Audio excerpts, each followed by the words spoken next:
Hier, le ministre d'État, ministre de la Défense, M. Téné Bréma Ouattara, a parlé. Jeune Afrique a réalisé une interview avec lui hier 19 juillet et Papa Tebo a parlé.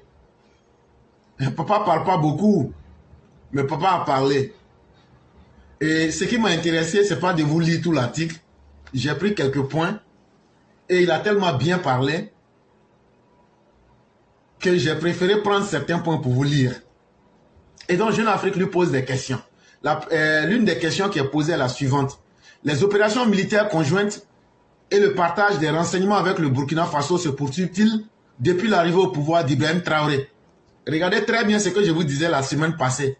L'affaire Komoué là. Et regardez, le journaliste vient poser la même question d'une autre manière. Il dit, est-ce que depuis que Ibrahim Traoré est venu au pouvoir là, avec la sous-région qui est dans le feu là, est-ce que vous et puis le Burkina là, est-ce que les opérations militaires là, est-ce que vous continuez à partager les renseignements depuis que Ibrahim est venu? Donc ça veut dire quoi? Ça veut dire que depuis que, avant que Ibrahim ne vienne, les opérations militaires conjointes se faisaient et les informations étaient partagées. Mais est-ce que c'est la même chose depuis qu'Ibrahim Traoré a fait son coup d'État? La réponse est non. Malheureusement, nous avons sollicité à plusieurs reprises nos collègues burkinabés et nous devions tenir une réunion en juillet 2023. Mais elle a été annulée au dernier moment. Nous avons toujours demandé à ce que l'on mène des opérations communes afin de nettoyer le nord de la Côte d'Ivoire et le sud du Burkina Faso. L'opération Komoué ici. Cela donnerait l'occasion à l'armée burkinabé de se concentrer sur d'autres régions dans l'est et dans le nord du Burkina Faso. En vain pour le moment malheureusement. Donc ça vient expliquer tout ce que je vous disais, ce que moi je vous avais dit là. Supposez que je ne vous avais pas dit la vérité. Le ministre TBO qui ne parle pas là vient de dire la vérité. Donc là, il a coupé court. Donc aujourd'hui là, il dit, cela donnerait l'occasion à l'armée burkinabé de se concentrer sur d'autres régions dans l'est et dans le nord du Burkina Faso. Si l'opération Komoué avait continué, mais c'est les Burkinabés eux-mêmes qui disent qu'ils n'en veulent plus. Parce que leur volonté était de faire descendre les djihadistes en Côte d'Ivoire. Une autre question. Le président de la transition du Burkina a récemment accusé votre pays, la Côte d'Ivoire, d'abriter un projet de déstabilisation visant le Burkina Faso. Quelle est votre réaction? Voilà une réponse très intelligente. Rien ne justifie cela. La Côte d'Ivoire n'a jamais cherché à déstabiliser le Burkina. Ça n'a pas de sens. Il dit, ça n'a aucun sens que la Côte d'Ivoire va aller déstabiliser le Burkina. Il dit, si nous faisons cela, ce seraient des milliers et des milliers de Burkinabés qui se retrouveraient ici. Ce sont des incompréhensions et j'espère qu'avec le temps, elles seront levées. Voilà une réponse qui répond à tout. Alassane Ouattara n'a pas le temps. Il dit, non, ça n'a jamais traversé les Ivoiriens. Mais si nous, on crée la déstabilisation dans ces pays-là, c'est sur la Côte d'Ivoire ils vont descendre. Déjà même qu'ils sont en paix, déjà même qu'ils vivent bien, leur pays de rêve, c'est la Côte d'Ivoire. Si nous, on les déstabilise là, où ils vont descendre? Si ce n'est que sur la Côte d'Ivoire. Donc, ça ne fait même pas sens. Ce n'est pas intelligent. Et donc, le ministre de la Défense ivoirien vient de donner une réponse des plus intelligentes et des plus belles. Une autre question. L'ancien président de l'Assemblée nationale, Guillaume Soro, condamné à la prison à perpétuité pour atteinte à la sûreté de l'État, serait impliqué dans des opérations de déstabilisation de la Côte d'Ivoire depuis le Burkina Faso. Que pouvez-vous nous dire de cette affaire? On dit, Soro Guillaume, là, l'ancien président de l'Assemblée nationale, là, on dit, il est condamné à vie. Ça veut dire toute sa vie, là, si on le prend, là, il sera prisonnier en Côte d'Ivoire. Parce que lui, son sport favori, là, son petit déjeuner, là, c'est toujours attaquer l'armée de Côte d'Ivoire, attaquer les institutions de la Côte d'Ivoire. Et en plus de cela, il a encore son nom est cité dans toutes les opérations pour déstabiliser la Côte d'Ivoire à partir du Burkina Faso. Qu'est-ce que le ministre peut dire de cette affaire-là? Le ministre répond, je ne peux pas vous en dire plus pour le moment.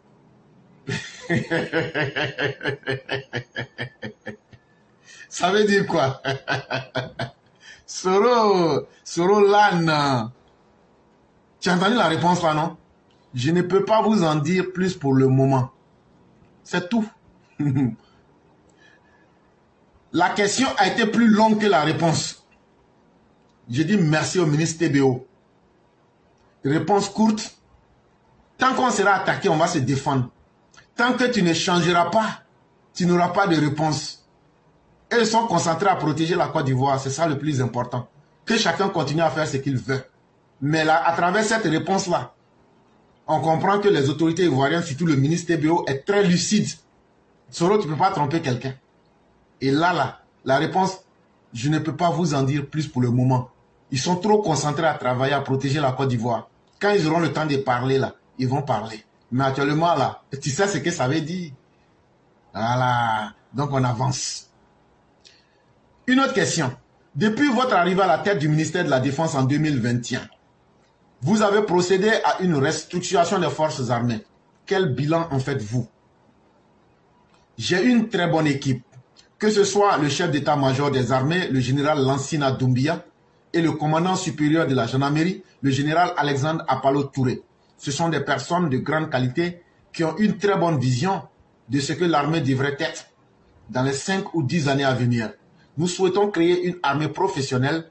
C'est important pour ne pas se retrouver dans une situation similaire à celle de certains pays confrontés à des coups d'État en raison de l'oisiveté et d'un certain nombre de lacunes dans la chaîne de commandement ou à la base. La réponse est claire et tout le monde a entendu. L'élection présidentielle se tiendra le 25 octobre 2025.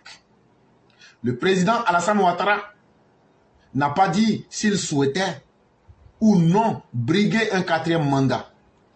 S'il ne devait pas se présenter, certains appellent à votre candidature, notamment dans votre région, le Tchologo. Qu'est-ce que cela vous inspire? On dit, le président n'a pas encore dit s'il sera candidat, mais s'il va être candidat. Il n'a pas dit ça officiellement. Mais qu'il y a des gens là, comme éclaireurs, avec beaucoup de personnes qui sont là, crier, que si le président n'est pas candidat, que c'est TBO qui est notre candidat. Et donc là, le journaliste a posé la question, que si tu n'as jamais entendu là, que éclaireur et puis son groupe se promènent pour dire ça aux gens.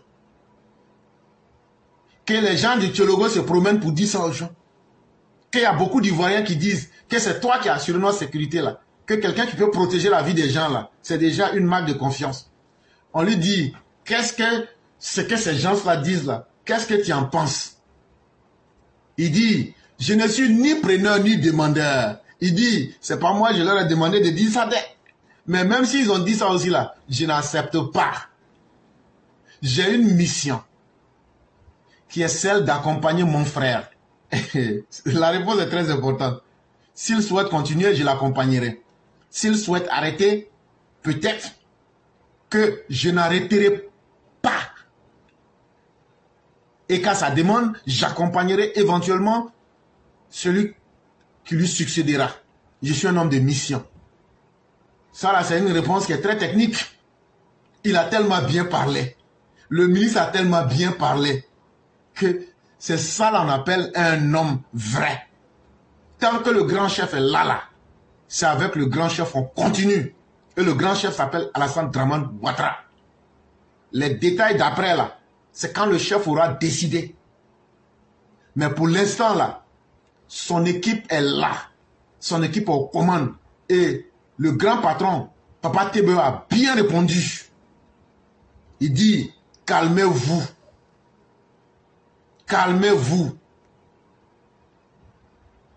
Si le grand patron veut continuer là, on va l'accompagner jusqu'à la gare. Parce qu'on est prêt. Si le grand patron dit qu'il ne veut pas aller aussi là, peut-être que je ne m'arrêterai pas. Et qu'à sa demande, j'accompagnerai éventuellement celui qui lui succédera.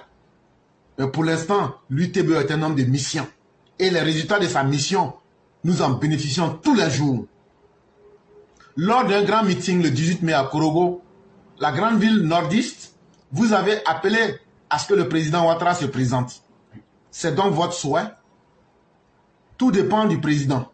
S'il est partant, nous sommes partants. Réponse courte et concise. Ça veut dire quoi? Si Ouattara dit il est partant là, il n'y a pas garçon qui peut l'empêcher. Que ce soit militairement, que ce soit politiquement, que ce soit sur n'importe quel plan là, on est prêt aujourd'hui à accompagner Ouattara. Quand je dis ça, les gens disent tu es mauvais. Mais voilà, le ministre de la Défense dit la même chose. Il dit on est prêt. Tout dépend du président lui-même. Où il va nous conduire, on va aller avec lui là-bas. S'il est partant là, nous sommes partants. Et vous voyez, on lui pose la question au singulier. Mais lui, il répond en disant nous sommes partants.